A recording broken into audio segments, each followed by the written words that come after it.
Hi, welcome to Pet Friendly Resort located in Mandaue, Cebu, Cebu Wistown Lagoon. Ang pangan sa resort. So anyways, I'm so happy kay finally pet friendly sila, so we're able to visit this place after the family day of my daughter. So kalit-kalit ni siya.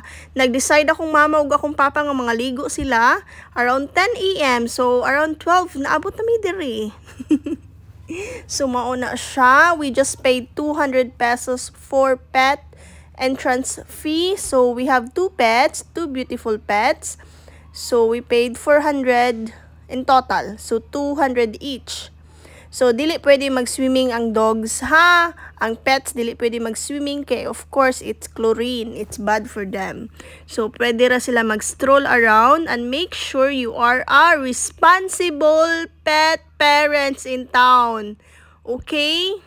Ayaw biyai ang mga hugaw sa imuhang anak. Limpyuhoy in tawon og tarong. Para dili ta maban diring lugara og para daghan pang mga places, public places nga magpasulod og mga pets. So Wawa is very happy, naka-unleash ni siya kay kontrolado ni nako siya, dili siya mudagan og siya ra. So mao na siya ginabantayan na namo siya bisag naka-unleash na siya, dili siya pwede nga i-unleash nimo tapos ikaw nagkaon-kaon ka dira wa ka nagbantay. So kailangan kung i-unleash nimo siya, imo yun na siyang sundon og imong bantayan para everybody's happy og dili makasala imong anak sa laing tao.